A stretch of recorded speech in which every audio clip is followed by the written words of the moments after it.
is no fear as potent as the fear of the unknown. No monstrous visage discovered yet is as terrifying as the infinite potential for horror which exists before the mask is removed. That is why we humans, in our naive misunderstanding of the universal order, are gripped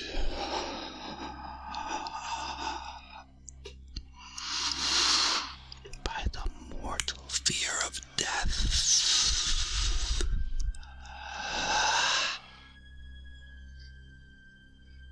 We think it's the final frontier, the greatest imaginable unknown, from whose penumbrous shores no traveler may return.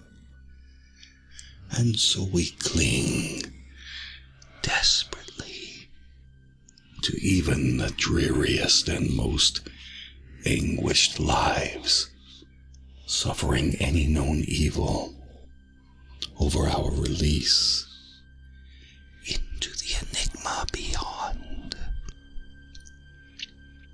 But death is not to be feared, because death is very well understood. We have witnessed it, caused it, measured and recorded it, to the last dying spasm of neuronal flickering. Even as I lay dying, it seemed silly to me that I should be afraid of the emptiness which reason promised to expect. While I was alive, I wouldn't experience death, so there is no reason to be afraid. When I was dead, I wouldn't be capable of experiencing anything, so fear still has no cause. That thought brought me great comfort, as I felt the last erratic struggle from my heart against the inevitable conclusion I approached. It wasn't until I was finally drifting off to sleep that a final intrusive doubt bubbled in my brain. What if it is a death which is to be feared? What if it is what lies beyond? And so troubled did I slip, beyond mortal understanding, stepping into a world as far forsaken by reason as I was now from life. I still lay in the hospital room, but the bustle of nurses and the beeping machines lost their opacity, as though I was mired in swiftly descending dusk. It seemed as though every sound was an echo of what it once was.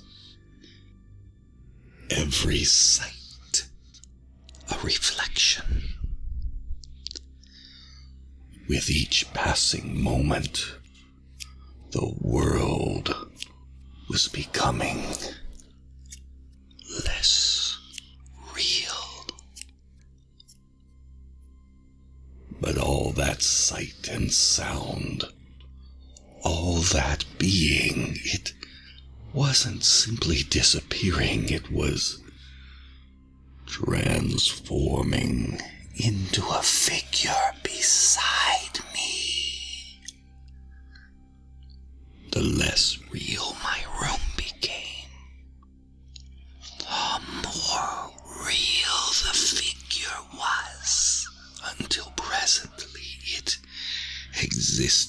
such sharp actuality that nothing beside it seemed real at all.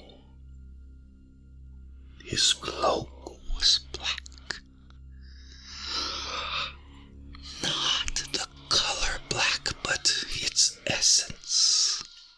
It was as though seeing a tiger after a lifetime of looking at a child's crude drawing and thinking that's all a tiger was. Reality flowed around his scythe like a brush through watercolors, and I could see each elementary particle and time itself sunder across its blade.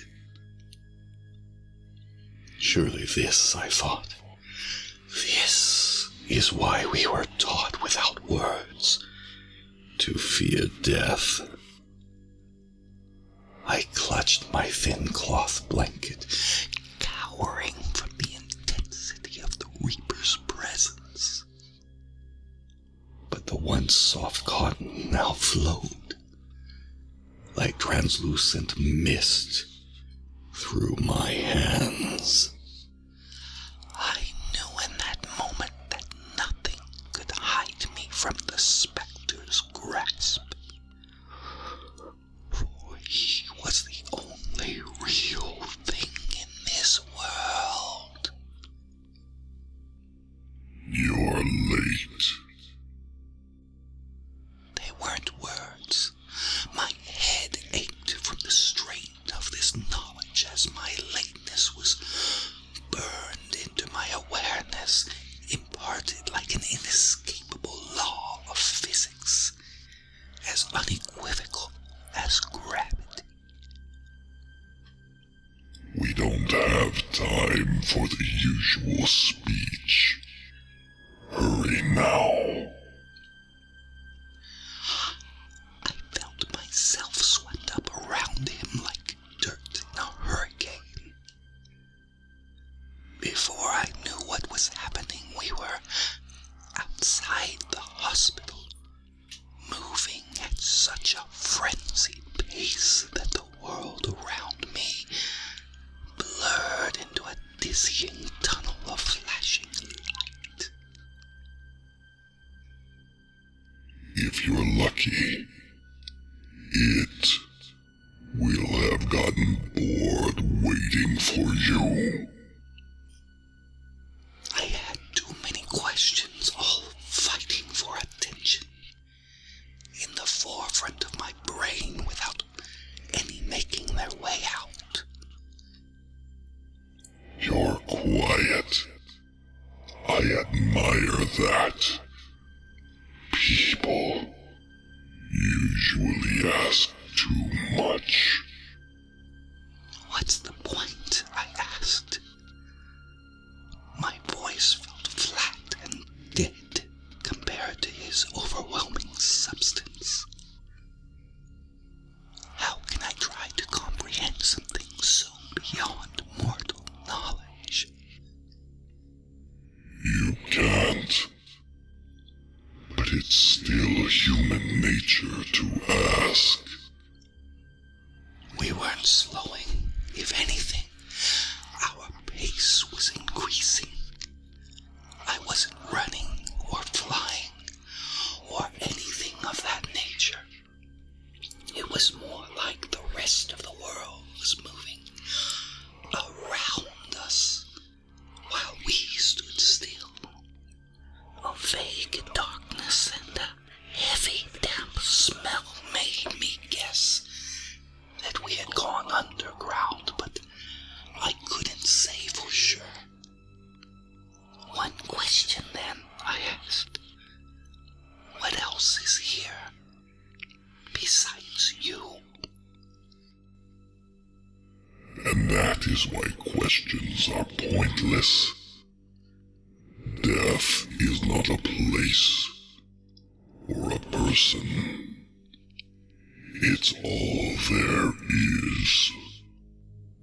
A troubling thought, made more so by the growing howl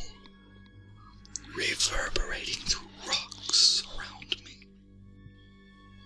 We still seem to be descending into the earth, and the air grew warmer and denser now. The sound continued to mount, as though the world itself was suffering. Then what is it? What I'm here to protect you from. The rock split from a flash of his scythe, and the ground opened farther into a sprawling cavern, dominated by a subterranean lake. But I thought you said you were all there is. No. I said death was all there is. We weren't moving any longer. Light glinted off the scythe from some unseen source and streamed into the lake like a tributary. Once inside, the light didn't reflect or dissipate, but swirled and danced as a luminescent oil. I thought you were the death. Death is not a person. The light was taking a life of its own inside the water. The still surface began to churn with spectral energy. It took my scattered mind a long while to realize that I was the energy flowing into the lake. I still felt tangled up with the figure, but we now existed as a beam of light boiling into the water. I knew I wouldn't understand, but that didn't stop me from feeling frustrated. If death is all there is, then what is it? What was waiting for me? The water pressed around me, and I couldn't speak, although I didn't seem to need air anymore. It is here. Something was in the water around me. Hands grabbed me by the legs and began dragging me downward. I was amazed to even discover I had limbs again. They felt so alien to me that it was almost as though this body was not my own. Light flashed from the scythe. Then again, the hands let go, and the howling rose in deafening cascades. The Reaper was fighting something, although I couldn't make any sense of the battle except for the madness of thrashing water. The howling earth reached its crescendo, and the screams made the water around me convulse and contract like living fluid. Had the Reaper slashed it? Was I safe? I began to explore my new body in the water. But just when I thought I was beginning to gain control, the hands clutched me once more. I lurched downward, struggling in vain against their implacable grip. What is here. I tried to shout against the suffocating liquid. What is happening? But I couldn't sense the Reaper's presence any longer. The heat was unbearable, but from the cold depths the hands dragged me down. I became aware of a blinding light at the bottom of the lake. As though I struggled, the hands dragged me inexorably deeper. I'm sorry. I couldn't fight it off. It seemed to be coming from so far away now. We will try again next time. The pressure, the heat, the noise, the hands dragging me into the light. I closed my eyes and screamed. I was free from the water now. But I just kept screaming. I couldn't bear to look at it. Whatever had stolen me.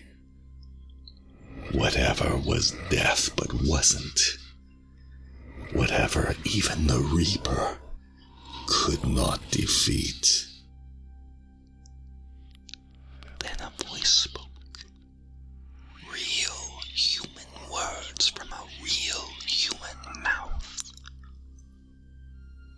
My senses were so distraught and overwhelmed that I couldn't make sense of them. But I'm guessing they were something like, "Congratulations. He's a healthy baby boy." Most people can't remember the day they die, or the day they were born. I happen to remember both.